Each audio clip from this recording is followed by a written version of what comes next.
This video was hard for me to make. On one hand, I have extremely fond memories of the Dishonored franchise and remember eagerly awaiting Dishonored 2's release in 2016. But on my revisit to the towering cities of Dunwall and the beautiful coast of Karnaka, I began to notice the glaring flaws I missed on my first time with the game. I actually became frustrated from my attempts at finding the fun. Though, firstly, I will have to familiarize you with my experiences during my playthrough to assure that you know where I'm coming from in terms of my critiques. If you have not played these games yet, or misinterpret critique as review, these games are classics of the genre that I highly suggest to most people, probably a 7.5 out of 10. For the rest of you, let's get started. Your spoiler warning begins now.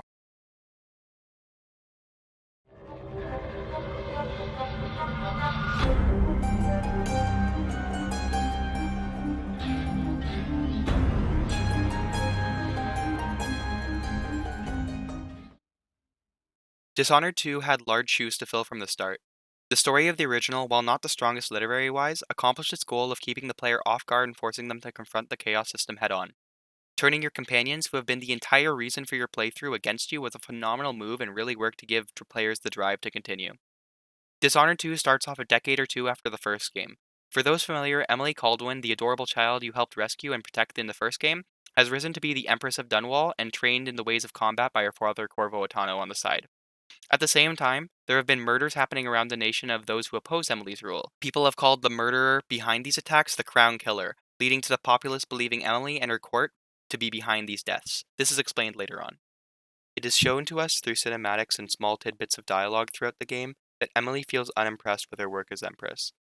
This is the crux of her arc, which will come into play later. At the memorial of your late mother, Jessamine Caldwin, Emily receives a surprise visit from the Duke of Serkonos. He comes in followed by his personal guard, a chariot, and some robot soldiers. The Duke introduces the player to the big bad evil person, Delilah, who you can tell is big, bad, and evil because she wears nothing but black, looks incredibly pale, has evil powers, paces back and forth in front of you monologuing, paints really well. You get the idea. Delilah is bad. Apparently, Delilah Copperspoon is actually Delilah Caldwin, the heir to the throne. For those who have only played the game and not researched it further, Delilah is actually correct in saying that she is a descendant of Emily's grandfather and Jessamine's father. Most of this information is on the wiki, so I won't dwell on it here too long. If you're interested, the link is in the description. Delilah then announces to everyone that she has come to reclaim the throne, and then proceeds to arrest Emily and Corvo, leading to the first gameplay element. You are presented with the decision to choose Corvo or Emily. Each of these characters has a quite similar set of skills for your espionage to come. For the purposes of continuity and maintaining the canon, we'll go with Emily as our character. Delilah freezes Corvo in some sort of stone and you are dragged away into your royal chambers, and this is where the game truly begins. I'm just going to brush past the absurdity of the situation that's presented in the opening cinematic. I feel it gets the story going and does its purpose of officially granting Emily the title of Dishonored. Your goal is now to escape Dunwall to find the answers of defeating Delilah, saving Corvo, and reclaiming your throne. I guess now would be a good time to say that I had intended to run this game with a narratively accurate perspective. Being familiar with the series canon, the narratively accurate route involves killing as few people as possible and not being detected. Though the full canon of the game is vague about specific numbers, it encourages non-lethal ghost playthroughs. I will be calling this game mode Clean Hands for the remainder of this video. Fortunately, there's a tracker at the end of every level that shows you how many times you were detected and how many people you killed during each segment. I also try to complete all the side missions in any given area to experience more of the game than an optimal route. These side missions also often benefit the Clean Hands run, so I would be completing most of them regardless. Much for the same reasons, I will also try to collect all the runes and bone charms present in every level. These are tracked at the end of levels and give bonus perks, ability enhancements, and unlocks. I figured it was important to explain how I was returning to the game after almost 4 years, and to make it clear that these were the restrictions I was putting on myself. Back to the story. For this first level, armed with nothing but your sword, and for my purposes, a near useless gun, I have to commend Arcane. This level has a near perfect explanation of the fundamentals you will be working with. The guards are well placed throughout the streets, giving enough space for the player to walk through the side alleys and remain hidden. It gets you into the proper mindset for what I believe the game is trying to get you to do. Starting on the rooftops and ducking in and out of cover to avoid detection as you maneuver your way down a populated city road, this level teaches you so many implicit lessons throughout that it would be difficult to recount. Overall, this level gets you to think the way Arcane intended and gives you a good understanding of what the rest of the game will be about. I do, however, need to vent a little bit of frustration due to the non-lethal aspect of my playthrough. I don't see why killing the guards who have committed treason, a sentence most likely punishable by death, should contribute to your chaos score at the end of the level. I could somewhat justify not killing the soldiers of another nation as it could be seen in bad taste or an act of war. While that may be true, I don't believe Emily has the political wherewithal to anticipate such an outcome. I guess Arcane is going with the whole killing people is bad idea, which is kind of moot at the same time as corpses of soldiers who are most likely killed for their insubordination of not committing treason line the streets. It's just a little note to remember as we continue. At the end of the level, you meet a woman named Megan Foster on her ship, the Dreadful Whale, and with her help, you may then leave the city. This is a bit of a weird situation. Any player that has played the original Dishonored DLC, The Knife of Dunwall, like myself, will immediately recognize this character as Billy Lurk.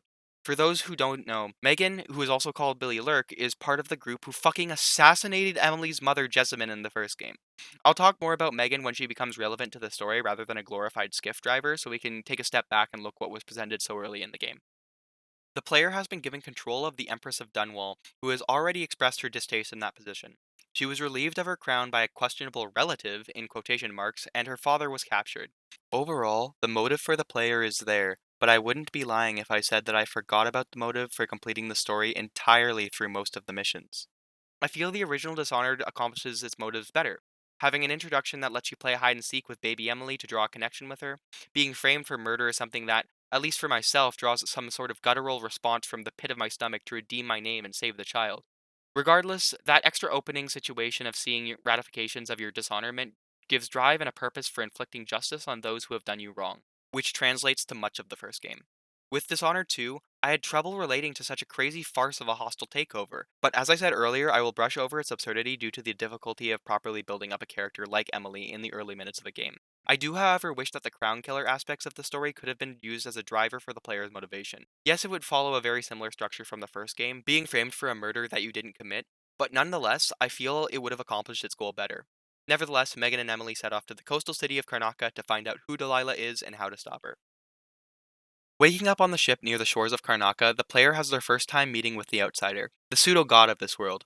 He gives the player the option to accept or refuse his mark, an interesting design choice for certain. His mark allows the player to wield the magical powers that have become a trademark of the series, and it continually boggles my mind that the level design in this game is so good that even without the magic of the Outsider, you are able to complete all these missions. It shows a tremendous amount of growth in development from Arcane, and I know I won't have much time to mention it going forward.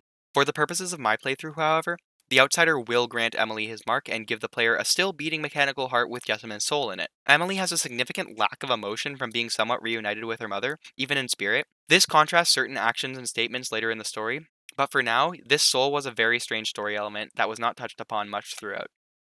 The Outsider's dialogue in general is extremely cryptic. From a story perspective, the player is expected to just believe, oh, he's a god and has his own reason for his actions. His actions just don't make sense. He says Delilah has a secret. This secret is revealed later on in the game, but I don't understand why he doesn't just tell Emily now. This would have been a good way to drive motivation for the rest of the game, and could have been a phenomenal plot point, but unfortunately he doesn't mention anything. After this encounter, the player is briefed about the first level on the boat. This acts as your interim hub area. The boat has many different rooms to explore and many hidden secrets between the levels. I discovered Anton Sokolov's room before the second mission, which had a recording of his abduction by the Crown Killer. Please do not trust anyone. There you are, old man. I was asked to pay you a visit. Wait, what's wrong with you? Megan! Now that I think about it, it doesn't make much sense as Sokolov and Megan were on a boat in the middle of the ocean with fish that attack humans quite often. I'm not entirely sure how the Crown Killer managed to abduct Sokolov and swim all the way back to wherever they were going, but let's just assume they had a boat. Regardless of this minor hiccup, attention to a detail is a high point for Arcane as a whole, and I thought I should note that even in an area where you spend the least amount of time during the game is still a lived-in space. The travelogue is a cute addition to Emily's room that allows you to reminisce about your previous missions and accomplishments. Though I was playing through the game in the course of a week, I had a lot of fun before the final level going through the entries that Emily had written of her exploits. The first level in Karnaca has you headed for Addermire Institute to speak with Dr. Hypatia, a widely regarded scientist among citizens. Addermire is also the institute that apparently creates potions that regenerate magical void powers. Anyways, this level per se is not actually the Addermire Institute. Rather, the goal of the mission is to get to the tram station headed towards Addermire. Dishonored 2 has a weird way of composing its levels. With 9 total missions, most have the player head to different buildings and areas from the normal streets to complete your mission, with the exception of 2-ish levels that are just meant to get to the story location. This is one of them, which is understandable from a world designing perspective. You don't want the players to get overwhelmed right off the bat. The Karnaka exclusive mechanics and architecture is still very important to familiarize the player with as well. Replaying this level, though, still retains a weird feeling when greeted by a mission complete marker for such a small task. Nevertheless, this level opens up beautifully. Starting on the ports of Karnaka, you are not in hostile territory. The civilians look at you confusingly, mentioning your covered face. In these first few levels, the world feels truly alive. Walking along the docks, I encountered a shady trade deal going on that seems like it could happen in the area. I happen to know that no one's going to claim it ever, because it was dropped from a boat. You are prompted with a side mission of finding a black market. Present in every level, they are areas to purchase your items and upgrade gear. Usually a rune and a few bone charms can be found in these areas too, so I visit them frequently.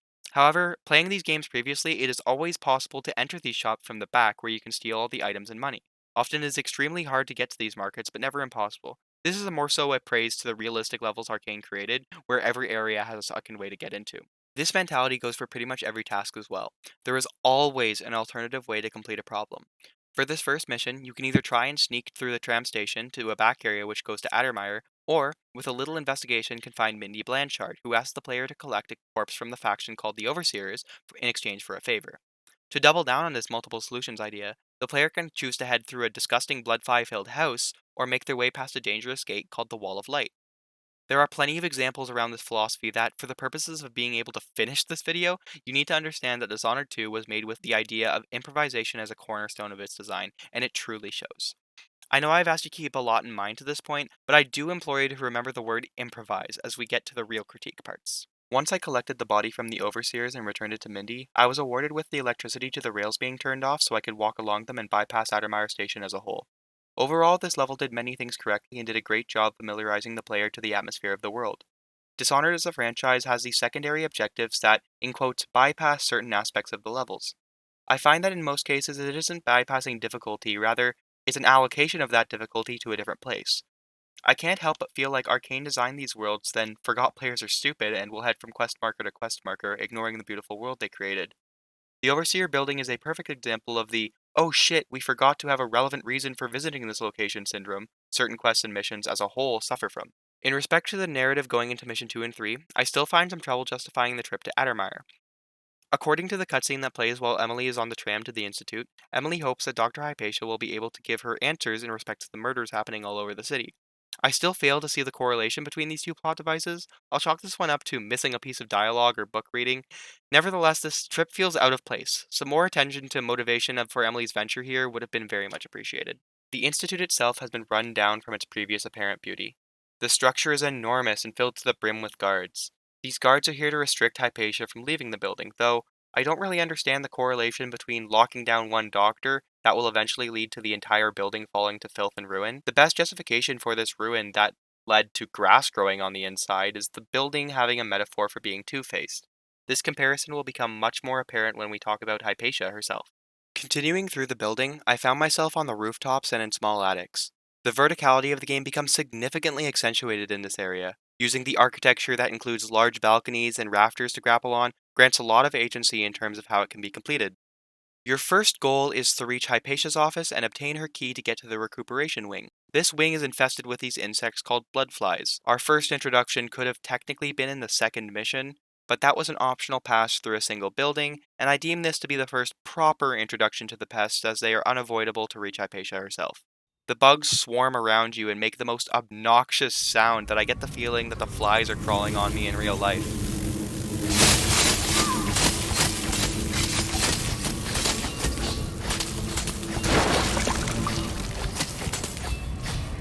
Regardless of how much I hate them in the game, I applaud the realistic sound design and response that the enemy drives out of me. Killing the bloodflies involves waving your sword around frantically like it's a very precise fly swatter. My best strategy for defeating them was just to crouch on the outskirts of their aggro radius and spam the attack button. Bloodflies do a phenomenal job of acting as a barrier that the player must embrace and prepare for when spotted. When confronting Hypatia, simply from the atmosphere in her laboratory, something seems off. You can find disfigured corpses and a lack of proper care and attention at every turn. Assuming the players have been following the side objectives to this point, you have found a bunch of characters that have some sort of connection to Hypatia.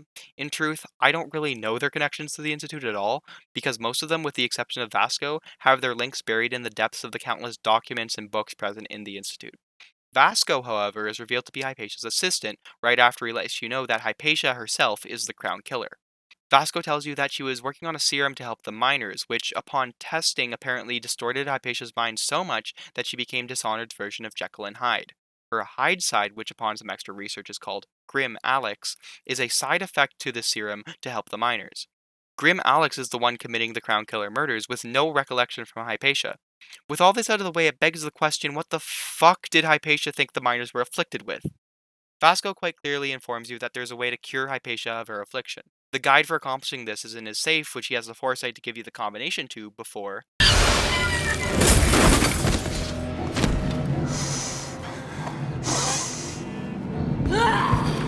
always wondered what your flesh tastes like, my dear assistant.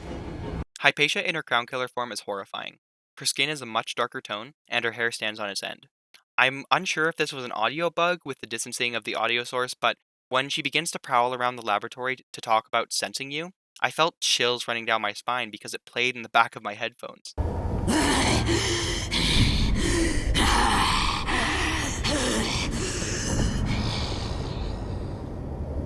I had to escape the laboratory to get to Vasco's safe and create the counter serum he spoke of. Grim Alex moves quickly, and I didn't know where she was in the lab, which contributed to my sense of urgency and terror that was displayed. The level proceeds pretty simply, with the player having to reach Vasco's office and showing off the typical set of alchemy skills that any normal Empress would have, then making the trek back to Hypatia's lab to stab her with a comically large needle to keep her personality together and effectively neutralizing the Crown Killer. Even though I knew Grim Alex was limited to lurking this laboratory, the walk down the recuperation wing was still quite nerve-wracking. Arcane does a phenomenal job of keeping the suspense and fear at a high throughout this encounter. This is increased when the player re-enters the laboratory and you can hear Alex's shrill voice mentioning your scent of Dunwall. What do I smell here? River mud, northern spices, wood smoke, Dunwall. There's a part of me that wishes that once Hypatia turned into Alex, she would leave her lab and it was up to the player to track her. I feel this would have accentuated this fear element. I would have preferred this result as the mission markers that show up on key targets and locations somewhat ruined the final encounter.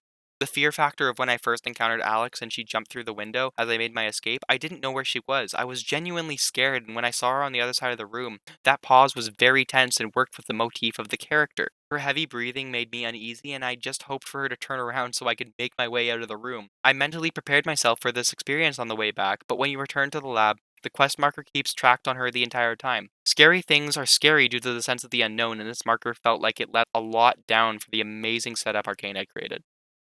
After this altercation, you console Hypatia and tell her that she can rest on Megan's boat for the time being.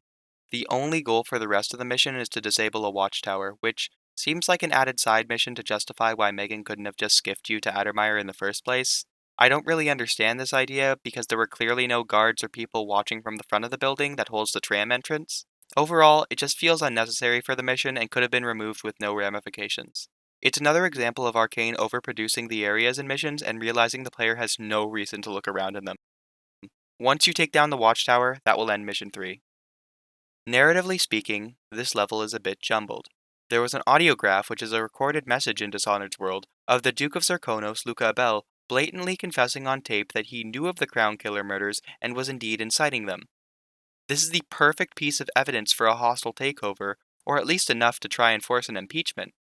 I don't have a degree in political sciences, but if you take a tyrant of a duke, add conspiracy to commit an assassination with hard evidence, that's basis for a revolution.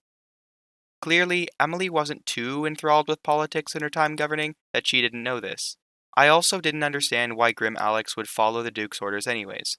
From all I've read, Hypatia's grim form just makes her inhibitions and morality turn off, so she turns into a bloodthirsty monster. It's never explained how the Duke and her were able to work together, or how she was able to be civil whatsoever. From the small amount of time I was able to watch her in other missions, she seemed borderline feral.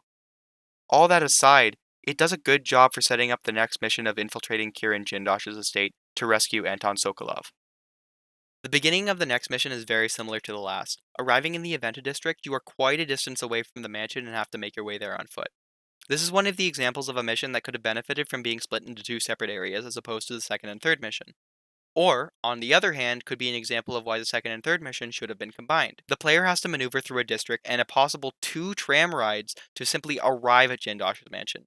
But don't take this as a complaint. I will always appreciate Arcane flexing their level design muscles, and their ability to flawlessly combine what seems to be three separate areas into one is a testament to their skills.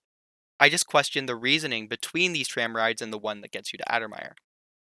On the trek to Jindosh's mansion, it is filled with many different things to see and explore. Other than the runes and bone charms scattered throughout the city, there is your first introduction to the gang called the Howlers, who will try and stage an ambush for the player if they walk behind the tram station. Players would be lured here by the promises of a bone charm or rune in their possession.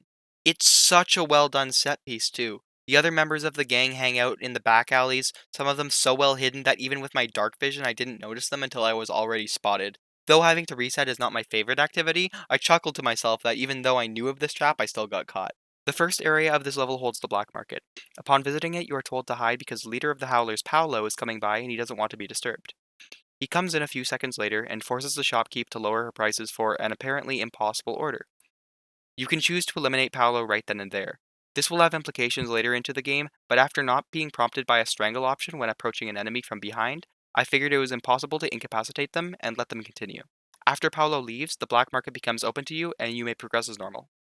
The next area of the district just has you needing to infiltrate a guard station and open a gate to Jindosh's mansion. The alternative is to just far reach across the platforms by yourself. What is a bit weird is that you don't need to open the gate to go back on the tram, and that, even if you didn't use the tram to get to Jindosh's mansion, there is one at the end of the level. It's a bit of a rare occurrence for Arcane to miss something like this, especially one that they had to have designed for. It's not a big issue at all, rather just something I felt I should point out. Finally, the player reaches Jindosh's mansion. This sprawling estate feels even larger than the Duke's own castle, and for good reason. I'm fairly confident that even though I collected all the runes and bone charms here on my multiple playthroughs, I'm certain I didn't explore the entire building and the secrets it holds. For those who don't understand why that is, let me introduce you to the Clockwork Mansion, a pinnacle of level design.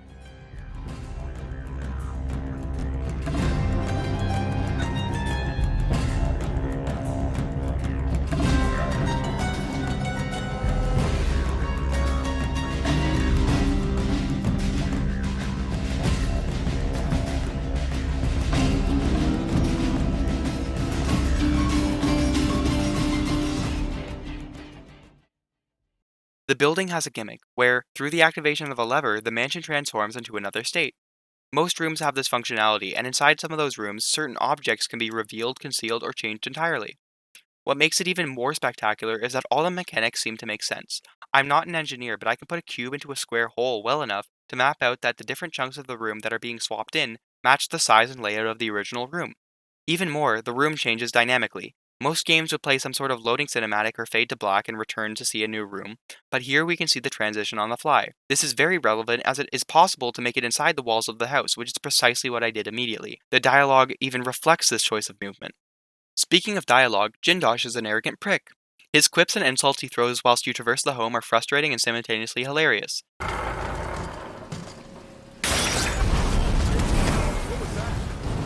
I suppose I should make a list of all my possessions being destroyed. John Gegenhuber does a phenomenal job pulling off the snide, nasally, holier-than-thou tone. You just have to believe that Jindosh has put weighted sensors in the floors that can apparently track your movements and deduce where you are at any time. In his lab, we are meant to assume that he has a tab on all the devices in his house and a way to track them from there. He speaks to you through an intercom linked around the house, which is revealed to be able to be heard at least somewhat by guards and guests inside the home. Story-wise, there is no reason for the guards not to be on full alert mode all the time. For me, I was inside the walls, and Jindosh knew this. He said it over the intercom, and nobody came into the back tunnels. He didn't even activate all the Clockwork Soldiers around the house, which would have made my job way harder. The Clockwork Soldiers, by the way, are the giant robots that you have probably seen patrolling around the gameplay. They were first seen in the introduction, where Delilah strolled in with a few. Their creation is the reason why Emily supposedly needs to neutralize Jindosh in the first place, to prevent a mass production of them. They also emit Jindosh's nasally voice as a form of debugging. Even though I don't like the enemies as a whole, and I'll be talking about why in a second, I appreciate the debugging they do. As someone who codes, I may find a little more appreciation from this than most. They are a deadly enemy that I always do my best to avoid. I'm not really worried about their weapons or attacks, as in a clean hands playthrough I would just reset when I get caught. I am instead frustrated with their vision cones. Yes, cones, with an S. For some reason, Arcane thought it would be a good idea to add a second vision cone on the back of their heads. One could argue that because Jindosh wants to always be prepared, the other camera is just a reflection of his extra care. The issue is that these cones work the same way normal human cones work. I will be discussing the detection system later in the video, but for the sake of continuing on, just know that I believe the robots that use cameras, which are a very binary method of sight, somehow have peripheral vision akin to the eye of a human. With that out of the way, this problem leads itself to making the Clockwork Soldiers more frustrating than I feel Arcane thought they would be. There are two realistic options to take out these constructs and one overly difficult one. The simplest is to shoot the head off of it. This turns off its sight and will only attack sounds it detects. I don't really see how it parses the sound data to figure out that Emily is beside it rather than an unsuspecting guard or, frankly, Jindosh himself. I will, however, give Jindosh the benefit of the doubt in this case. Another option is to drop attack the soldier. The first drop will knock off the head, and the second time will destroy the bot entirely. The last option, when you can't safely do either option without making your presence known, is to hack them. They have a small panel on their thigh that can be accessed, which apparently controls their detection state. Hacking a soldier will have their behaviors altered to attack the enemies of Emily rather than just Emily herself. This fucking panel is so finicky it makes my blood boil just thinking about it.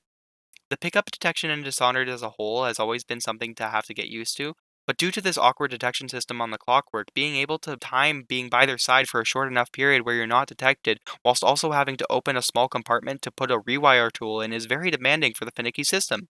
I mention this because of what happened to me here. 1,000 rotations. Reintroducing graphite. I understand that Arcane can't account for every interaction that a player might take in such an open game. This was the first time, though, where I ever truly felt like I had made a mistake. I got stuck in this small room for 45 minutes because I needed multiple events to happen simultaneously for me to not be detected. I didn't feel smart when completing this problem, because the solution was fairly simple. The execution of it was the real obstacle, as one of the elements of the plan was entirely RNG based, and the other felt entirely RNG. All I had to do was simply use a sleep dart on Jindosh, which is very relevant, hack the soldier that walked past the door to the room I was in, and have it kill the other Clockwork. I reset in this area so many times it is ridiculous. Most often because the controls weren't on my side and didn't let me hack it without prompting some sort of detection state. When I did manage to hack the Clockwork, I had to have already used a sleep dart on Jindosh. This is because if I didn't, the Clockwork would have immediately leapt onto Jindosh and eviscerated him. This is not my intention, as I always want to go for the alternative method of neutralization. Even after I managed to remember both to knock out Jindosh and properly hack the soldier, it is possible that the enemy Clockwork will just kill the hacked one and then be immediately alerted, which, a bit off topic, makes no goddamn sense. How in the world could any detection system from this robot figure out that my hacked soldier was hacked and then be able to attack before my hacked one could? I feel like I forgot some sort of ability or interaction that would have made this encounter phenomenally easier, but for the time, this one level has 3.5 hours of footage simply due to this dilemma, and smuggling Sokolov out of the house. Sokolov's part will happen in a bit. After the stars aligned and I was able to get to Jindosh, the secondary and non-lethal way to eliminate him is to just bring him back to the ship with Sokolov. Oh, what's this? My apologies, I misread. Use fucking shock therapy. I sincerely don't like the way of neutralizing Jindosh. I understand that Dishonored has a way of giving ironic justice to those you choose to neutralize, but I felt as if this method was severely overlooked. The player has to strap Jindosh down in an electroshock therapy chair and fry the Grand Inventor's brain so hard he can barely function, thus eliminating a threat. Nothing in this game can compare to Dishonored 1's sexual prisoner controversy. However, the pleas Jindosh makes while and after it happened just hit me differently. I had an idea, but it's gone now. I'm very much afraid of what's happened. You can't have put me through that machine, but wait, what does it do? The other students will laugh at me now. Please, kill me. Please make me die. This is definitely a personal gripe driven off of some emotional factor I can't figure out. I still think that if Emily were to have captured Jindosh and taken him back on the tram as a prisoner and a forced servant, it would retain that ironic justice element Dishonored loves to use for all its main antagonists. Now that the Grand Inventor has turned full potato, you must save Sokolov. I will note that it is very possible to save Sokolov beforehand. In fact, that's exactly what I did. I just felt like talking about Jindosh first was more appropriate. Regardless of order, You learned about Sokolov's locations from Jindosh's shit talk earlier in the level. He is hidden in a maze of moving pieces guarded by a clockwork soldier that patrols the halls. This is a difficult challenge to complete quietly for sure, except if you're me, I guess. I randomly crushed the clockwork by stepping on a pressure plate, and I didn't have to worry about it too much. Sokolov has been visibly tortured and abused. He is so sick that he can't even walk. Rather, he passes out and must be carried by Emily to the tram outside. This is where I reached an impasse. The only exit to the house is the front door, making this building apparently the only building in all of Dishonored to have that restriction. That fact, combined with the problem of 3 fucking Clockwork Soldiers standing in front of the door I had to leave through, made me have to reconsider the ghost portion of the non-lethal clean hands run. I'm pretty sure there was probably a 1 in a million way to complete this area without being detected, but after the other time-consuming area involving a Clockwork Soldier in this level, I gritted my teeth and booked it out of the building and suffered a few detections. Rewatching the footage even now, I can't see how it was possible to complete this area in my situation without some serious exploits, a ridiculous cheese strategy, or fucking dumb luck. The second part of this video will be diving really deep into the mechanics and gameplay, so I will be mentioning this part later.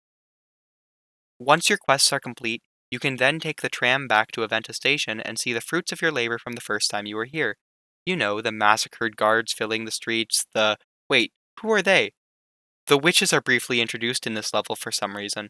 Dishonored 1's DLC, the Brigmore Witches, will have already familiarized the player to these enemies. I still don't know why they're at the end of this level. In terms of the narrative, the witches and guards don't really interact. In fact, the only time we see the witches and guards together on a level, other than this one, is the Royal Conservatory, where the guards are actually defending the building the witches occupy. I just don't see a reason for them to be here, especially with them being very easily avoidable. Just a weird addition if I'm being completely honest. Passing by the witches concludes Mission 4. Despite the gameplay hiccups, this level managed to pull off an interesting concept for a building to an expert degree. All aspiring and current level designers should take notes of the masterpiece that is the Clockwork Mansion. It also succeeds where Addermeyer failed in having a reasonable motive for Emily's goals here. Before Mission 5 commences, Emily wakes up in the void again, this time summoned by Delilah. Delilah tries to justify her actions by throwing some context at the player from her past. I understand that this information shouldn't have just been hidden in literature that the player can optionally pick up throughout the world. It had to be explained in a cutscene where the player couldn't miss it, although I do wish it wasn't as expositional as it currently is.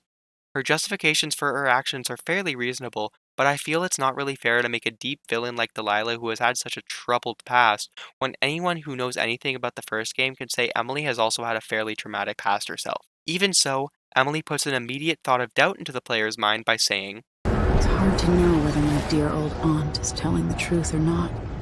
Emily saying this immediately throws doubt into the player's mind for no real reason. Especially because what Delilah said is true. She is technically the proper daughter of the king.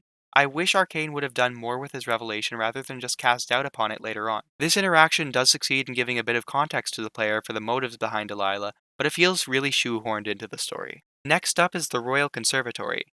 The player is briefed by Megan and Sokolov. Sokolov mentions that in his captivity, he noted that Jindosh had a visitor named Brianna Ashworth.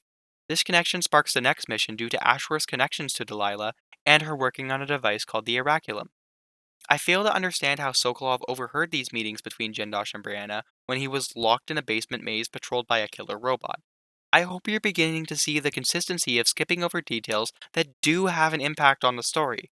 I can't just see a circumstance where Jindosh, the same person who seemingly has a sensor to see every area of his house, would let multiple appearances of Brianna be known to a high priority prisoner like Sokolov.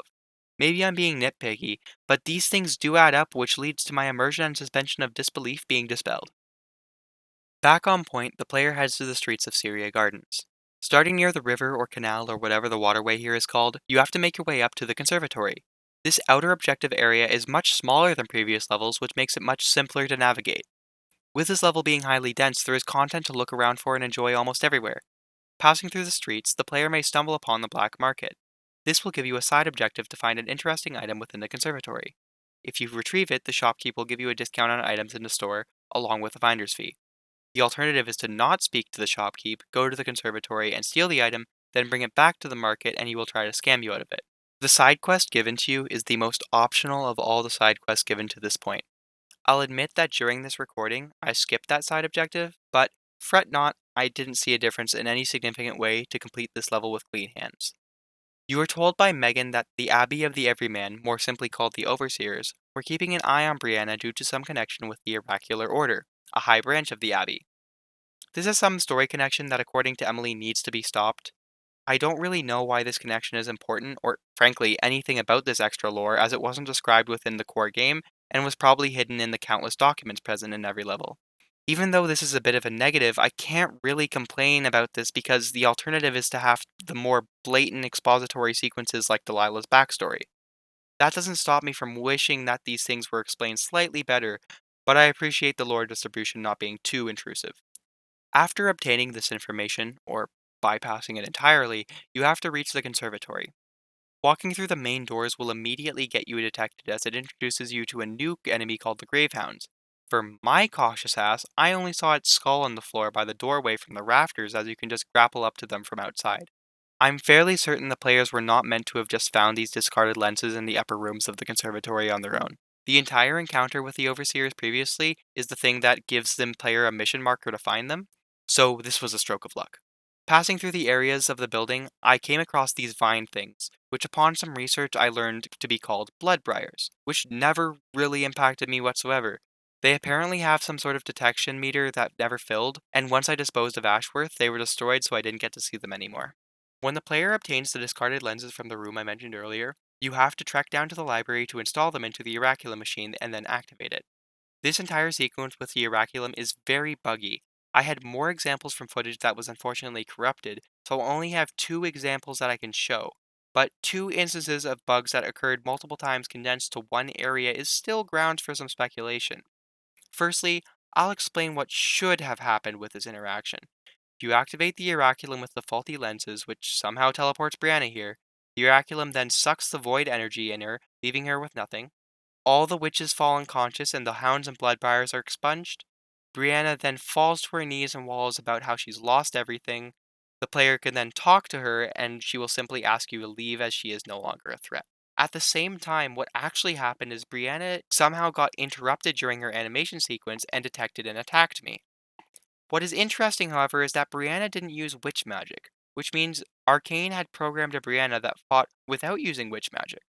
I don't know why, unless there's another sequence or event that can happen that will cause Brianna to attack the player after her powers have been siphoned. Regardless, once that didn't happen, I began to walk around the conservatory, not being stealthy at all as the witches had fallen unconscious and I believed I didn't have to be wary of any threat in the building. I believed that until I heard a witch talking to herself about a spell. As someone who's worked on games, I could tell you a simple way of taking a list of all the witches and making them fall unconscious. I'm still confused about how this glitch happened. It wasn't a major problem, just that this entire level consistently had weird bugs that were repeatable, or AI tracks that just didn't make sense. Once Brianna is defeated, you have to find her note located 1 floor above where you were. That note will alert you to an audiograph found in the basement. It's a shame that with so few levels in this game, Brianna and Hypatia's levels both have such a similar structure. Neutralize threat, play story dialogue that brilliantly conveys to the characters some important aspect of the story and precedes the game. I really wish there was a better way to explain these continuances throughout the game, rather than just audiographs and marked notes to find. If you had spoken to the black market shopkeep earlier, or if you're just really curious, you will find the Roseboro prototype behind some interesting security. Without the use of heavy weaponry, I found that the only way for me to collect this item was to use Shadow Walk with the upgraded ability to walk through vents, which, might I add, is a fun callback to the original game's walking through vents whilst possessing rats. Once all these tasks are clear and you are satisfied with your espionage, you can then call Mission 5 complete.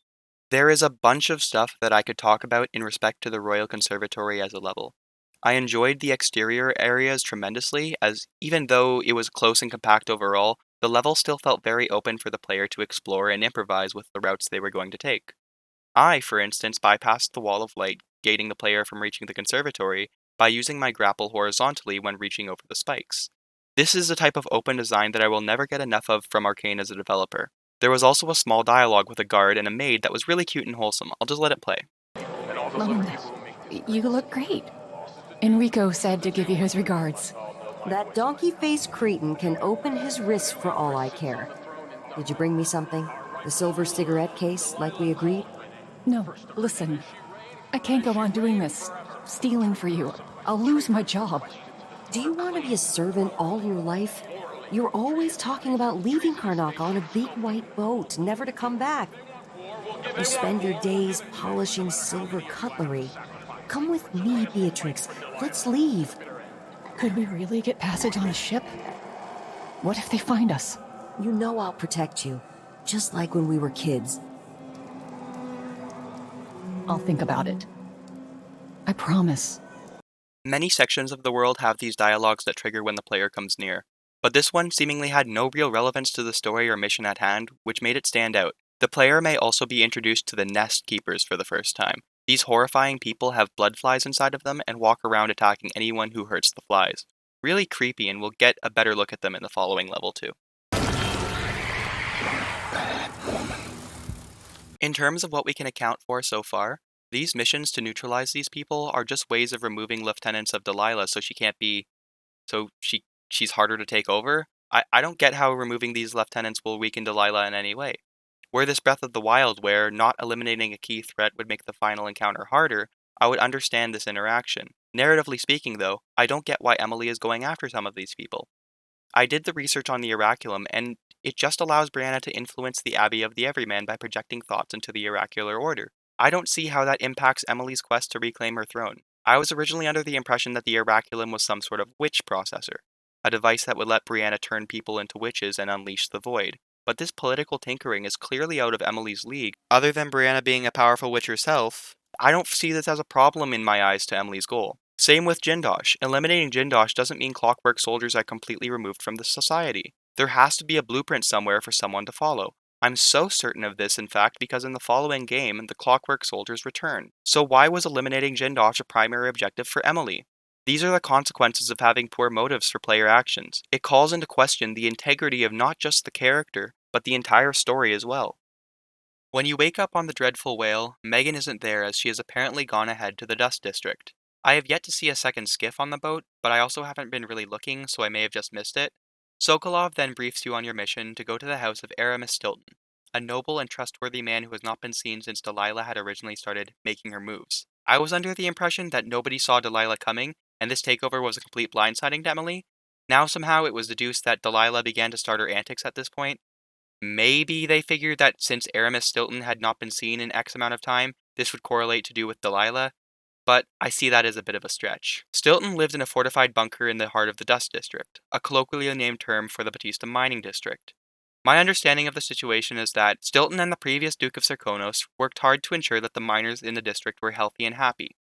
This changed when the current Duke Luca Abel stepped in. He used the district as a farm to mine as much as possible with no care for the miners, which causes silver dust to storm around the area periodically as it flies off the nearby mountains. Sokolov mentions that to get to Stilton, you have to bypass a complex seal called the Jindosh lock. Apparently, the riddle that seals it is so complicated nobody can get through.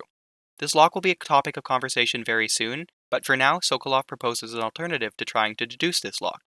There are two rival groups in the area, the Howlers, led by Paolo, and the Overseers, led by Vice Overseer Byrne. Eliminating one of these leaders and delivering them to the other group will give you access to Stilton's manor as well. After being briefed, you can set off for the Dust District. Upon arrival, Sokolov mentions an alternative to trying to deduce the Jindosh lock. There are two rival groups in the area, the Howlers led by Paolo, and the Overseers led by Vice Overseer Byrne. Eliminating one of these leaders and delivering them to the other group will give you access to Stilton's manor as well. The player goes into the city and has to bypass a largely useless wall of light. I really don't see the purpose of all these guards on this side of the district, since the only entrance is through the sewers that Emily came through, and of course I can't tell, but it looks like most of the buildings are abandoned or destroyed. It has to be a simple addition to the level for extra challenge, but it feels really phoned in overall. Passing by the awkward defenses, you reach Megan in the middle of another destroyed building. Megan lets you know that there is this lock to Aramis Stilton's home, called the Jindosh lock, and it's really complicated. There is an alternative, however. There are two rival groups in the area, the Howlers, led by Paolo, and the Overseers, led by Vice Overseer Byrne. Eliminating one of these leaders and delivering them to the other group will give you access to Stilton's manor as well. Did you get it? You don't have to try and figure out the lock. I know that sounded a bit like hyperbole, but I assure you, it was genuinely mentioned 3 times in the matter of about 5 minutes. This mission has an interesting dynamic, however. There is a neutral area that is basically no man's land between the Howlers and Overseers. You can walk freely in this area and nobody will ever attack or detect you. There is also clearly marked hostile areas designated to both groups. The Howlers Base area is within a small tavern called the Crone's Hand Saloon. Megan will let you know that there is something apparently supernatural with Paolo. A tale says that he has to die twice before the sun sets or else he doesn't die. You later on discover that is because Paolo has a mummified witch's hand connected to the void in his possession. It's very creepy. Overseer Byrne is in a traditional Overseer outpost on the top floor. By doing some reconnaissance, you can also figure out a way to eliminate both leaders simultaneously by following instructions left by a Howler member who was captured by the Overseers named Dwart. All of these options will give the player the combination for the Jindosh lock and allow them to complete the 6th level. Or, you can just solve it like I did on my first attempt, which takes less time entirely and is way easier. This is the main problem I have with this level. I very much enjoyed the level when I went back and played it through the way the devs intended for it to be completed. The lock doesn't have an online answer either, as the items and people at the table in the riddle are randomized every time, meaning that the best one could do by trying to look up answers is to get a very basic template. I appreciate the attempt for making this riddle as complicated as possible, though when I started to replay the mission again, I realized that this was the first time I had actually completed this mission properly, in quotation marks. Even though a lot of the ways Arcane entices players to seek out other areas are obtuse and obvious, You go get a body for me, and I'll help you with your problem. I understand that it is because Arcane knows its strengths are in level design and thus wants the player to experience the world they've crafted. I was something like 15 when I played this game for the first time and I managed to solve the riddle even then. Clearly, something in terms of complexity and gameplay could have been done to force the riddle to be solved in a more engaging way. Perhaps the riddle could have been vandalized, and the Overseers have half locked away from the Howlers, who also have the other half, and by helping one side or the other, the latter side would give you their copy so you could solve the riddle. Being able to bypass such an awesome level like this one is a damn shame, and so much more could have been done with this elaborate level. Once you enter Mission 7, Emily can't use her powers anymore. She feels drained, and you later on find out that it was because of a seance that took place in the area, which is sapping your powers. I will give plot contrivances based on the Void a pass in terms of making sense, as it is written on purpose to be a nebulous force that works in ways governed by laws that can't be rationalized. But for now, you enter the house that looks like it has been rotting for decades. Plants are growing everywhere, hallways are infested with bloodfly nests, with a nest keeper guarding them. The house has collapsed in many places, leaving the only way to access Stilton, who is madly rambling to himself in the piano room, through a collapsed hole in the ceiling. When you finally reach the man, the outsider appears and spouts some cryptic dialogue, as always. Apparently in this house, the seance that Delilah and her peers did opened a pinprick of the void which must have split the timelines or something. The entire basis for the area is murky, but I will again let it slide due to the void being just weird. The outsider gives you a device called a timepiece and sets you off into this level that is in contention for being one of the best level designs of all time. Yes, the Clockwork Mansion is also in this group. The gimmick that this level presents to you is the ability to materialize between timelines, one in the present and the other 3 years in the past. The past timeline does affect the current events on the fly, which is phenomenal for so many reasons. You can peer into the timeline you are not occupying by looking through a few shards of crystal attached to the timepiece. This is a level that trusts the player to be creative and improvise with their newfound powers. Anytime you are overlapping with something that would be blocking you in the next timeline, you are blocked from moving forward and the foresight glass turns black. The immediate implicit rules this one item explains without words is masterful. Both timelines have areas that are inaccessible to the player in that timeline, forcing you to transition in seemingly clever ways to pass certain obstacles. You also have to think much differently to the other levels due to your lack of vertical mobility and movement options. I could talk for hours about the phenomenal level design of this area and all the small tricks you can do, but then this video would be far longer than it already is. The player's goal in this level is to reach Stilton in the past before he reaches the seance that broke his mind, causing the ruination of his home. Don't misunderstand, however, there is no time limit for the player to stop Stilton, nor would I want there to be. If there was some sort of time limit for exploring this awesome level, it would be a huge negative in my eyes. When you reach Stilton's backyard, you can choose to kill or incapacitate him, which will directly impact future events. Given that we're playing with a clean hands run, I incapacitated him and can then go to his office to see the seance for myself. With Stilton no longer having gone insane, the manor in the present is currently populated by nobles who act as normal, but simultaneously adds a third layer to the map. The destroyed and rotting mansion is no more due to your actions, which is again an awesome addition. When entering Stilton's study, you can see gray and twitching objects as objects that are stranded in time, or paradoxes have you. It's a cool addition to build up to a seeming climax that is reused in the following game. The only negative I could mention is the expositional segment that happens after you reach Stilton's study. You see the preparations for it and the actual seance that returns Delilah from the void to our plane. This is another one of those expository areas that have no relevant gameplay and is more to give motivation for the player for the following levels. The thing that kills the story entirely is this line. Wait! You are hidden, but I know who you are. I know when you are. You've come to watch me return, and someday I'll come for you. This one stupid line Arcane added kills the story in my eyes. Delilah knew who Emily is, and when she was here. This means that she knows Emily is coming for her and supposedly knows countless other things Emily is going to do. Knowing this, she could stop Emily at any point because she apparently knows all the moves I am going to be taking. Even if we just assume that it is just a glimpse of this current time, she knows Emily specifically is here. She knows that Emily is coming for her. Why doesn't Delilah send countless guards, witches, and clockwork soldiers to guard this place? Better yet, why doesn't she just wait in this room and confront Emily herself there?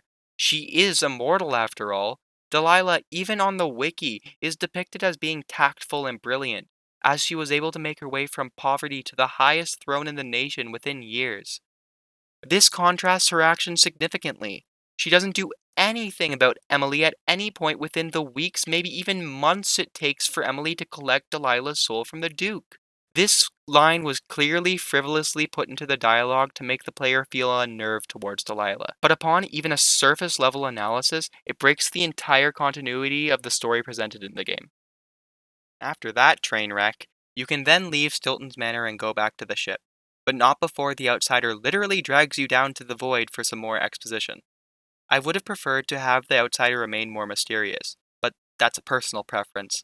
The gist of the matter is that Delilah apparently, through her will and cunning, tapped into the energy from the area that created the outsider, which is what makes her so powerful. I can't really say whether or not this is an interesting addition, as it overall contributes nothing to the plot at hand, and is yet another thing for lore buffs to dive into.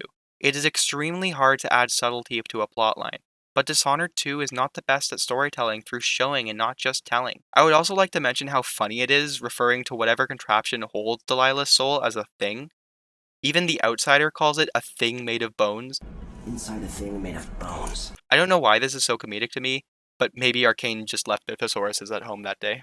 Returning to the Dust District after your actions in Stilton's Manor, life in the area seems to be looking up.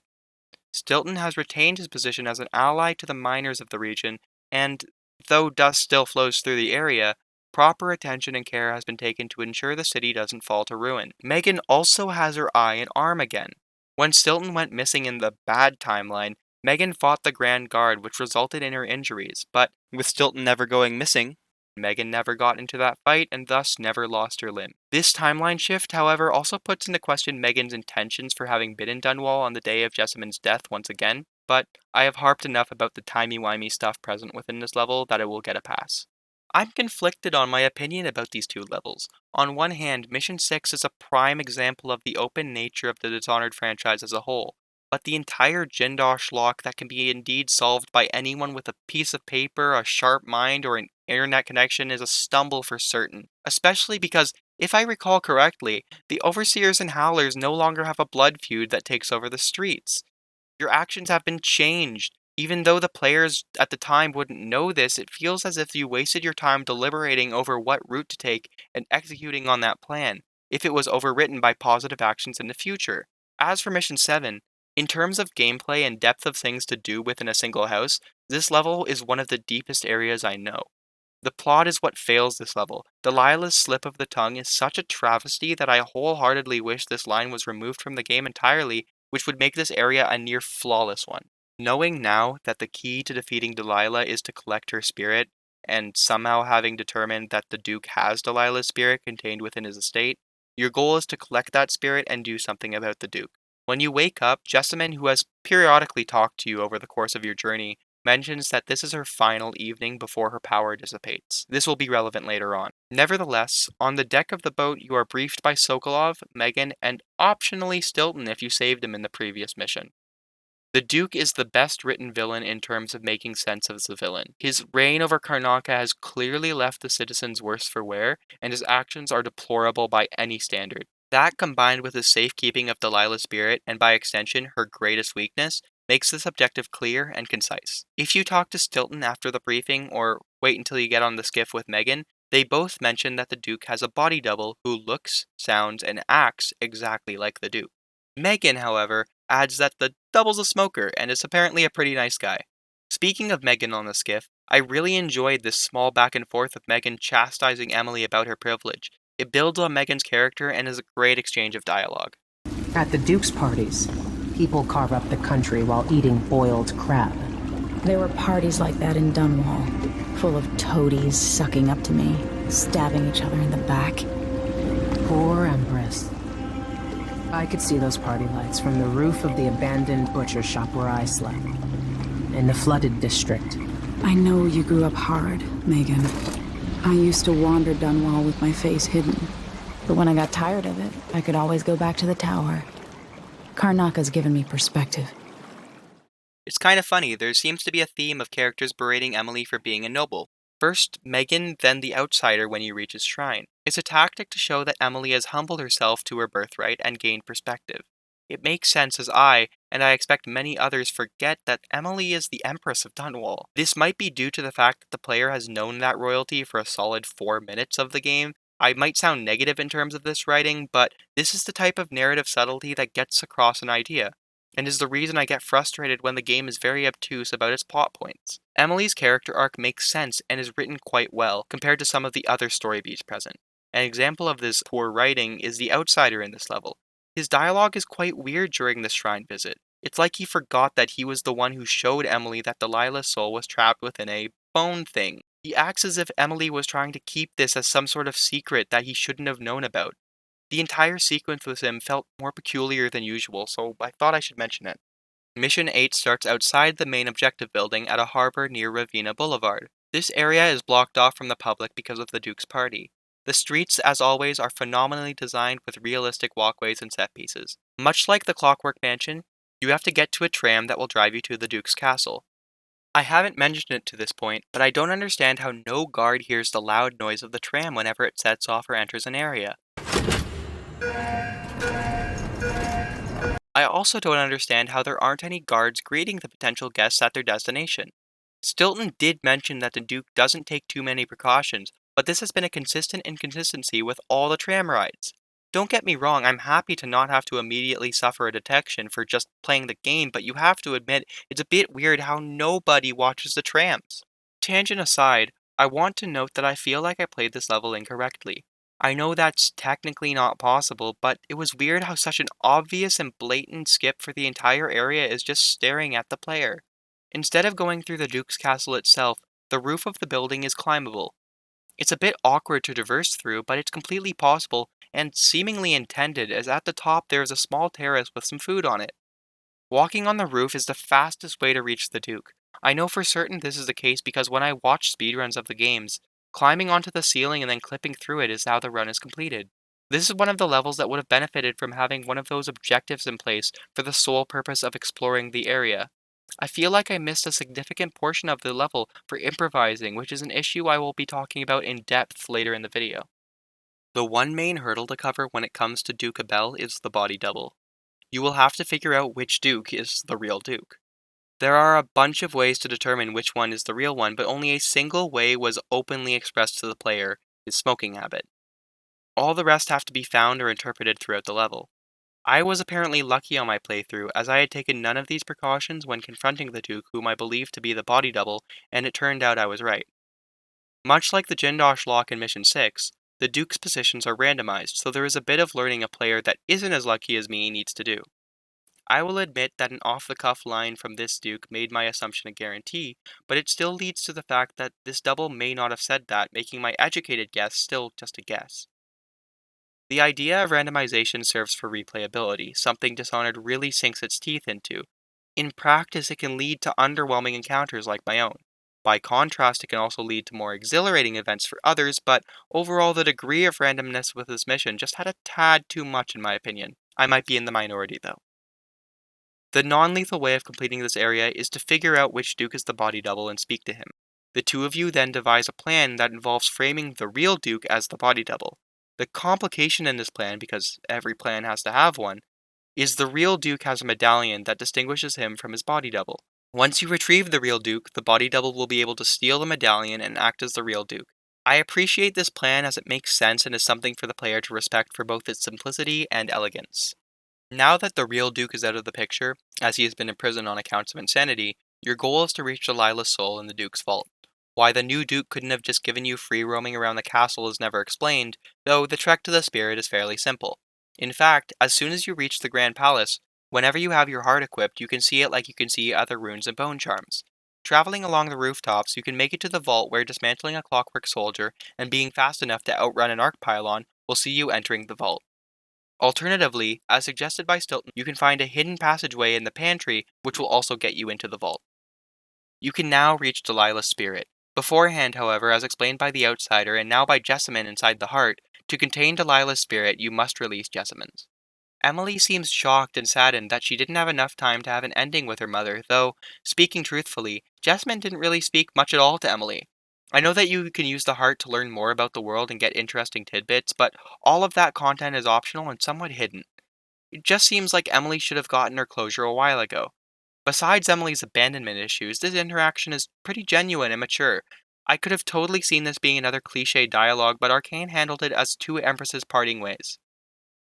Once Jessamine fades away and you suck Delilah's spirit into the heart from the bone thing, you trek all the way back to the... Oh, no, never mind. Megan picks you up safe and sound from the private dock at the castle. Gameplay-wise, I appreciate not having to travel all the way back through the level I had just gone through. It's a personal preference, but backtracking in games is something I really don't enjoy, so I'm happy on that front. But by a similar metric, why can Megan pick me up at this dock? Nobody noticed us here. No alarms or security were present on the docks. Unlike Addermeyer's Spotlight, if she could pick me up here safely, why could she have not just dropped me off in this area too? These small nitpicks start to pile up as we continue through the game. I'm hesitant to say that Arcane are sticklers for detail, rather, I would say that to this point, Arcane has had their detail microscope looking too closely on the fine set decorations rather than the noticeable plot contrivances. With Delilah's spirit in tow, you, Megan, and Sokolov head back to Dunwall. Waking up on the ship near Dunwall Tower, you say your goodbyes to Sokolov.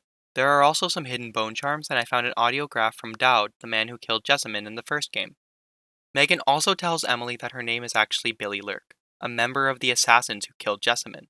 You have two dialogue options. One is sympathetic yet still harsh, and the other one more or less condemns Billy. This plot point felt like a relief rather than a revelation for me. I knew Megan was Billy even in my first playthrough back in 2016, so this twist was never that impactful. I could see the whoa moment for those who have never played the DLC, but I feel there could have been more done to accentuate the significance of this point. Emily, now bearing Delilah's spirit, sets off for Dunwall to confront Delilah head-on. She also makes a nice remark mentioning Samuel, the skiff driver for the original game. Dunwall is in shambles. I didn't mention it earlier, but in the world of Dishonored, time decays things really fast. Stilton's home decayed over the course of 3 years with no care or attention, so much that trees began to grow within. I'll give the house the benefit of the doubt, and claim that it was because of the void-induced time distortion that was cursing the house, even though there's no evidence of this. But Dunwall fell to ruin quite quickly, and there is no time distortion here. From what we can assume, the entire Karnakan mission Emily has gone on should have taken about 2 months. The outsider says a few weeks, referencing the amount of time you've had Delilah's spirit. This means that a few weeks is the amount of time it takes to travel between cities by boat. That, in addition to 3 days respecting Sokolov's recovery from being tortured by Jindosh, we're looking at a 2.5 month time period that Delilah's had the throne, maximum. The amount of damage done in this time is monumental. I'm not sure to call this a narrative issue or a phenomenal way to show off Delilah and her coven's powers. Wolfhounds roam the streets freely, which is probable reason for the lack of people populating the roads. The tram tracks are entirely destroyed and shattered in the center. A singer plays through the PA system for some reason, which adds to the eerie and abandoned atmosphere as you maneuver through the familiar streets from the first level. There hasn't really been a record of the events that led to Dunwall's fall other than Delilah did magical things and destroyed a railway. I guess that's a fairly reasonable assertion, but more details would have been nice from a press release or something of the sort. The perfect opportunity for this would have been at the journalist residence, where you can talk to him and tell him your plans. Unfortunately, all that was said were in essence, things are rough. Continuing on in the level, I had the idea to go to the tower through the secret vault Emily originally escaped from. Unfortunately, and I'll explain why in a bit, this area was cut off from the player by some of Delilah's magical tree powers. I felt there could have been a little bit more of an Easter egg for those of us who trekked all the way back up from the rooftops, and I was pretty disappointed when nothing came out of it. The area forces you to go through a door that leads to Dunwall Tower. Once you get there, you have to go through another door to reach the actual Dunwall Tower interior, where you then need to take an elevator to reach Dunwall Tower rooftop, where you can then confront Delilah. I don't know why this level is split up like this. It was probably for performance reasons. Still, the load times in this game have never been great, and this level amplifies that. Even so, the set pieces outdoors are appropriately unnerving, as they slowly build in a disturbing nature to Dunwall Tower, but all of this is easily glossed over because the level truly begins when you reach the tower. Directly outside the tower, you begin to see the Coven in full force. They are patrolling, brewing, and gathering. You can overhear some of them say that it's in preparation for Delilah's grand plan. An easy jump over some fences will get you to the inner tower, bypassing most of the exterior force. The interior retains its looks from Dishonored 1 and shares some similarities in gameplay, specifically the effigy of the High Overseer that players might be enticed to investigate due to the bone charms present on him. This action, however, will lead you to being detected by a gravehound which alerts every witch in the local vicinity. If you head to the elevator, you are met with a note from Delilah addressing the Coven in the building. Apparently, the Abbey of the Everyman conducted an assault on Dunwall Tower, and now that it's over, Delilah wants the elevator turned off so she's not bothered whilst painting. With that information, you now know to power the generators. On your exploration through the building, passing by not only witches but Clockwork Soldiers on the upper floors, you can make your way to a small lab. Here you can find an audiograph of Delilah expressing that she has completed her creation of runes that are going to power her grand creation. Using Emily's vast understanding of the occult and alchemical formulas, she simply manages to craft a corrupt rune. At best, the non-lethal way of completing this level is complicated. That is, of course, if you put aside all the absurdity in it and give the story a lot more suspension of disbelief than I feel it's entitled to. Ignoring that, the reasoning presented to complete the non-lethal path is just bad. You have to craft a corrupt rune. Something entirely foreign to Emily, by the way, because she somehow figured out that if she places another rune on the throne, Delilah will be trapped in her painting. I will admit that there's probably some answer hidden in some book or note somewhere, but that doesn't justify the lack of blatant explanation for how Emily could possibly know these things. A spare mentioning of, oh, I studied the occult back in the castle, or just like Corvo taught me, would have gone miles to explaining the feats Emily can do. We already know Corvo was a mentor to Emily, and were we playing as Corvo for the purposes of this playthrough, I would have given this part a pass as I could assume Corvo knew these things. But we're playing as Emily. It just doesn't make much sense. Once you reach the generator, a scripted sequence happens. Two witches come down the stairs to see why the power was turned back on. Apparently, the generator is going so loud people upstairs can hear it, which calls into question how loud the tower is when it's not infested by energy-efficient witches. The two Coven members came into the room and they detected me on their first visit. There doesn't seem to be any real hiding place, so I'm fully confused as to how Arcane thinks we should handle this encounter without knowing about it first. My second attempt, I just placed two stun mines in the stairway, which got me the result I wanted. But that segment of the mission just fell off. You don't really have time to think of anything that won't get you spotted, and I only managed to complete the area by having prior knowledge of what would happen. Nevertheless, the pathway is clear and the generator is running. You have to make your way back to the elevator. I was lucky enough to be cautious when I powered the elevator as there was a gravehound sleeping on it. Opening the door to the elevator room will let the pooch out and on a longer patrol so you can enter and make your way up to the throne room. Delilah suffers from a condition I like to call immune to unconsciousnessitis, where even though she was injected with a sleep dart, had her head smashed into the ground, and choked out in that order, she doesn't stop fighting you. I was mistaken to believe that immortal people could pass out, or sleep for that matter. Jokes aside, you have to give back Delilah's spirit before she can be defeated. This spirit apparently contains a shred of empathy because she doesn't just kill you while you're lying prone on the floor. She instead invites you to see her painting where her merciful nature doesn't extend to. You can enter the painting after you add the additional corrupted rune that somehow makes the painting turn against Delilah, still unclear. Upon entry, you see Delilah's ideal future with people all over praising her rule. This area is a unique one to Dishonored as it's a stealth section within an arena. Delilah has 6 replicas attack the player on sight. The real Delilah is hidden above where the player entered on a precipice and will reveal herself once all 6 of her replicas have been destroyed or incapacitated. For some reason, now that her spirit is back, she lost the strength to push you off of her when choking her out. Now comes the ending. After outwitting Delilah and rendering her unconscious, you bring her back through the painting and place her on the throne. Maybe the additional corrupt rune made her have hallucinations of something that compelled her to re-enter the painting, but I have no idea. I was and still am very confused as to why Delilah was suddenly trapped. It's unfortunate that the level ended sour. It was a send-off to an era, and though we would get Dishonored Death of the Outsider about a year later, it was a shame that the final encounter was vastly underwhelming. Well, that concludes the story. The Outsider gives post-game descriptions of what our characters went on to do in the future and hinted at the upcoming game with Billy Lurk, and then the credits roll.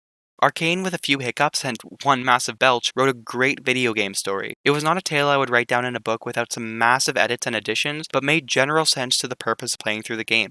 Sparing some motivational issues and ignoring the length of the video already, the story is concise enough to tell in a few minutes, and has to be explored to truly see the depth of all the game gives you. Much of the storytelling within the Dishonored franchise overall is much more scenic anyways, so I tried to add those elements that were not directly told to the player. But this is not the end of the video by any stretch. I felt it was important for me to familiarize those of you watching who have either never played Dishonored 2 or never played with a clean hands run to understand what my playthrough looked like, so I can point to certain areas and trust you would be familiar with where I was pointing. Dishonored is inconsistent. Some of you might have a visceral reaction to that statement, but I assure you that this game is not polished to the nth degree. I'll give Arcane credit for putting together such an open game in terms of mechanics and levels, and understand that no company could possibly account for every action a player will take. Breath of the Wild is a phenomenal example of a beautiful game that is horribly broken. Don't believe me? Look up an any percent speedrun of that game. The issues come up with the fact that these inconsistent elements of the AI, world, and mechanics cause an internal distrust of the game to set foot. One of the core tenets of a stealth game is to be able to plan out your actions before executing on them. Analyzing the patrol patterns of the AI, seeing your route, and executing on it is the fun of the game. When the player can't trust that the AI will behave in a specific way, or an item or ability won't operate properly, you lose that idea of being able to plan out your actions. The execution of a properly laid plan is probably the easiest and most satisfying part of a stealth game. But with Dishonored, I can't trust that my plan that accounts for every aspect of my given knowledge will work because the mechanics might just break. That being said, quick saving and quick loading are an integral feature to try and prevent frustration of having to replay the same segments of gameplay over and over. This is especially true for areas where you have to wait a long period of time for an AI cycle to complete. So, you might think, what's the problem then? I'm not sure if this was a bug, an intended feature, or a hardware limitation. Regardless of the reason, there is a limit on the amount of quick saves a player can do. Or at least, I had a limit that started in the Clockwork Mansion and persisted throughout the rest of the game. This is catastrophic for trying to play the game with clean hands. Understandably, infinite quick saves mean that people can save scum through every area and not worry about repercussions. Though, that argument is fairly weak because the people who would do that are just ruining the experience for themselves. The result of this limit forces even basic areas that have the smallest element of risk to become areas I would just entirely ignore, as it wasn't worth it. Let's talk about these inconsistencies in depth, shall we? You would think that the primary ability that is given to the player, the one and only ability any player who takes the mark of the Outsider is guaranteed to have, the Far Reach ability, would have no problems with its design. It's this game's form of Blink, a primary movement mechanic that Arcane no doubt balanced around. Far Reach has an indicator that will tell the player where they will land. When you are under an object and use the ability to get to a higher platform, some arrows will appear in the indicator showing that you will reach the top of the platform. This indicator becomes a trigger for the player, as when they see it, they know they're safe and can proceed. The problem is that this ability is ridiculously finicky. Put the marker on any object that's moving, far away, or God forbid when you're airborne, and this is the most useless indicator possible. Tell me how I'm supposed to know if I'm going to land on this platform or if I'm going to fall to the ground and either take incredible fall damage or be detected immediately. Again, most of the time it works fine and accomplishes its goal. It's the small percentage of the time where it slams me into a wall, and by extension, the line of sight of the entire guard, where I begin to form my distrust of the ability. Think of it like driving a car that 95% of the time it works fine and it has no problems. But that 5% of the time it doesn't. The engine falls out and you're stranded in the middle of a freeway. I'm certain all of you would bring that car into repair immediately. This issue continues when it comes to AI. The AI of stealth games have to work near perfectly for the player to be able to complete these games reasonably. The AI in Dishonored are a lot like the car I mentioned earlier. They work fine the majority of the time. It's the small percentage where they don't react to a stimulus, don't hear a piece of glass breaking on the same floor as them, have their vision cone spin around their heads, see you from across a city street, but don't see you hiding behind a banister 3 inches wide. It's the times where you put a guard into an alerted status, and they remain alerted for 5 minutes walking around the area and alerting other guards until one sees you at random from a chandelier you had been hiding on the entire time, for no reason. That one was particularly upsetting to me due to the absurdity of the event taking a total of 10 whole minutes until I decided to just reset. Even the actions as simple as picking up objects are not necessarily buggy or inconsistent, rather too precise. Far reach could fall into this category as well. When looting items, I almost pressed a sound-making object enough times for it to be a problem. Picking up objects in dressers saw me constantly opening and closing the drawer trying to get to the object inside. Whale oil canisters have weird detection systems where you can close a hatch accidentally whilst trying to power down dangerous obstacles. None of these actually ever killed me, but they often forced a reset, and I could totally see this happening to other people more often. This problem extends to the Clockwork Soldiers, who I mentioned being a significant problem in Jindosh's mansion because of the panels on their legs. They are so awkward to press, it feels like RNG whether or not they will spot me before I can press the X button twice. This will sound silly, but even the hatches in elevators are horribly problematic. You can see on screen plenty of times where I'm getting stuck in the elevator hatch due to some collision issue. This happened too many times in every level with an elevator to make it something that the playtesters would and should have caught. All of the above combined, it makes it hard to justify a clean hands run. Harder yet, as I'm not even done with the inconsistencies that aren't present in the mechanic side of the game and rather design and balance choices made by Arcane. Before I get really deep into this part, I want to preface that I acknowledge stealth games can be hard. Dishonored is a game that allows players to take a stealth route and a high action route. I'm not stupid enough to miss the fact that playing the game aggressively is easier for a reason. It allows players to complete levels at their own pace. When the quick saving issue happened to me, I found myself brushing off mistakes and undeserved detections for the sake of finishing the game overall. Even though I didn't complete my goal of playing the game with entirely clean hands, I understood what was necessary and have no desire at all to go back and play it the way I set out to do. That being said, a lot of design went into the upgrades and backend systems and abilities. Let's begin with Bone Charms. These small upgrades I mentioned earlier are mystical trinkets the protagonist can equip. They have a variety of abilities that are meant to help the player perform tasks.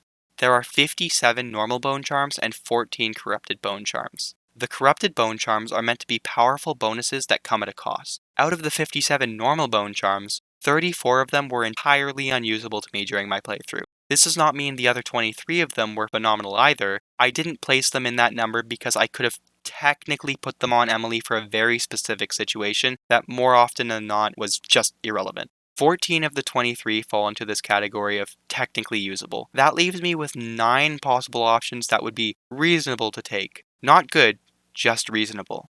Beyond the fact that these are all optional items that can be found at the player's leisure and are not required whatsoever, there is a high likelihood that a player like myself would be stuck for a large portion of the game with these useless upgrades I just mentioned. This problem carries over to the corrupted Bone Charms, as most of their downsides far outweigh the upsides or are the direct cause for the problems they might prevent. Take Shivering Silhouette for example. Enemies have a higher chance of missing ranged attacks as the upside, while the downside is you are entirely more visible to enemies. I would have only used 2 of the 14 corrupt Bone Charms because their downsides are often a guaranteed hindrance rather than an unknown percentage advantage. Enemies sometimes, you are slightly, restores some. This vagueness in the descriptions feeds into the distrust of the game I already had, let alone the fact that most of the upgrades for the Bone Charms are directly created for combat and detection. When only 11 of 71 upgrades are usable to a way of playing the game the developers intended to be part of the game, that is a flaw of the system at a baseline level. Some of you might mention the Bone Charm crafting system that is in place. First of all, why would I invest my clearly much more valuable runes into a system of upgrades that doesn't accommodate my playstyle from an outside perspective? It just feels worthless for a system that has a lot of potential for cool and interesting character upgrades. In fact, I only remember one time in the entirety of my experience with the Dishonored franchise as a whole where equipping a Bone Charm helped me in a notable way. In the final level of this game, a bunch of wolfhounds are patrolling the streets. and I equipped the familiar scent bone charm that makes it so wolf hounds couldn't smell me. I will give credit where credit is due. If it weren't for this one time, I wouldn't have split the bone charms up into unplayable, barely situational, and always usable. They are an important collectible that it's a shame I was often more excited to receive a health potion rather than these relics. This bias towards high chaos gameplay carries over to the black market upgrades. You can buy these upgrades that, contrary to the bone charms, have mostly distinct, clear, and understandable benefits of purchasing these customizations. The issue isn't with how they are presented, rather they are almost entirely geared towards the high chaos player. There are 3, maybe 4 upgrades if I'm pushing it that would have a significant impact on my play. Of course, as with the bone charms, this is limited to my experience with these systems for my playthroughs of the game, but the balancing of the upgrade systems is so heavily geared towards the aggressive player, it leaves the clean hands player feeling like they are missing out on much of the content of the game. You would think that if a player chooses to play the violent, chaotic, bloodthirsty, guns blazing way, they wouldn't be rewarded for playing like that.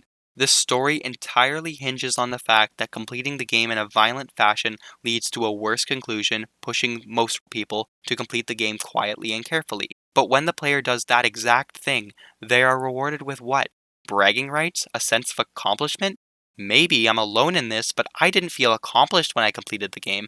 I was relieved. I didn't have to wait on a banister for ages for an enemy to turn around anymore. Dishonored can't make up its mind about what type of game it wants to be. There's a term in game critiquing in academia called Ludonarrative Dissonance. Without wasting too much time, this is when a game's story and mechanics contradict each other. BioShock is a perfect example of this and where the idea originated from. In that game, you could harvest or rescue the Little Sisters. Harvesting them gives you more upgrading points, but a worse ending, and rescuing them gives you less points, but a better ending. The mechanics and systems of the game want you to harvest them. More points for more upgrades means you are stronger and can complete the game more optimally. Rescuing them, on the other hand, means the mechanics are, for lack of a better term, against you, but you get the real-life reward of feeling like a better person, or at least a narrative benefit by completing the game's story the way it was meant to be completed. Dishonored has a similar framework. On paper, the stealthy players will tend not to explore as much due to the risky areas I mentioned earlier. Thus, they end up with less money, which means less resources from areas like the black market, and less upgrades of runes and bone charms. Overall, the stealth player has less resources and less tools at their disposal, but in return, they get a better ending. The high chaos player, on the other hand, doesn't care about guards, and thus ends up in more high-value areas, with more money, more resources from the black market, and will find more upgrades of runes and bone charms, which will appeal to that player significantly more. Contrary to the low chaos player, the high chaos player has more resources, options, and tools at their disposal, but don't get a good ending. On paper, if this was just a game without a story and just mechanics, it would be fine-ish. By that I mean the reward of a better ending would be kind of worthless with no story to back it up, but you get the point. The options and problems with the stealth form of gameplay is so majorly problematic that it feels like the game is fighting you. I already mentioned a few, but to reiterate, peeking around corners doesn't fulfill its goal of safe surveillance. You can only carry a maximum of 5 sleep darts at a time, and can't upgrade this pouch, regardless of the fact that you can upgrade your normal crossbow pouch. Valuable items such as bone charms and items that give you money can be locked in glass containers, forcing you to smash them, making a lot of noise. The sparseness of non-lethal abilities, weapons, and upgrades. The clunky enemy ragdolls that can sometimes just die if you step on them wrong, or they fall slightly. Landing on non-hostile enemies makes them hostile. The Clockwork fucking Soldiers as an enemy type. All of these things are screaming at the player not to play this way because it makes the game less fun. Not more difficult, just less fun. I feel like there should have been some better system outside the basic tools and mechanics that the stealth player could have dove into. How hard would it have been to reward the player with something like a garrote wire for helping Mindy in the second level? Or making the bone charm upgrades more balanced towards areas like you are completely invisible to guards when leaning, or non-fatal crossbow shots can still render enemies unconscious. The mechanics of the games in terms of difficulty, playability, and customization are drastically against the clean hands player. I would have loved to experiment and improvise with the mechanics of this game from a safe place during my run, and I encourage anyone playing for the first time to experiment with these mechanics, because they're a lot of fun. But in the end, I don't want to reset and replay through countless tedious areas where the solution is just to wait long enough for an enemy to complete a walk cycle so I can return to where I was because of that experimentation. Arcane clearly has a bunch of mechanics for the player to experiment with, but the risk of not knowing the outcome of your usage of any cool or interesting ability led me to just stick with what I knew would work, homogenizing the entirety of the game. Even if I was playing any other type of run, I cannot see a reason to not run abilities like Agility that let you fucking double jump.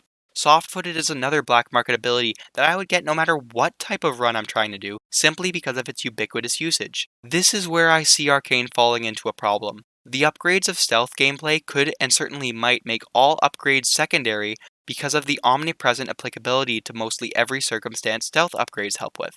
But I have faith that Arcane has enough brains to balance a set of stealth upgrades or abilities that directly impact nothing but the stealth player. They already have a few options to choose from, I just wish that choice wasn't so blatant. I am in no way asking for high chaos gameplay to be nerfed or changed. I understand completely that there are a set of players that love the flow and brutal executions with the game. In fact, the entire reason I wanted to revisit these games is because I saw some high chaos compilations doing crazy cool things and wanted to relive the memories of feeling smart as I played through the classic games of my childhood and high school years. But playing this game with the restriction of clean hands made my revisit to the series to be a grueling, unfun, and saddening experience. It's very telling of a game that I was at my happiest when I was confronted with the Jindosh riddle and got to do something other than play the game. Dishonored 2 is a great game if you just want to play in an interesting world and experiment with magical abilities, cool kills, and stealth missions. I would recommend this franchise to anyone in a heartbeat, with the note to play how they want to, as to prevent someone from missing out on the game in front of them. Before I end it off, however, I want to quickly say one nitpick I couldn't fit into the script anywhere and really wanted to mention. Picking up notes and letters are an awkward way to add lore. I can't imagine anyone taking the time to break themselves out of character every few minutes to read a novel about some world-building thing. Maybe I'm alone on this hill? I don't know. If you made it to this point, I want to give you a big thanks for watching this very long video.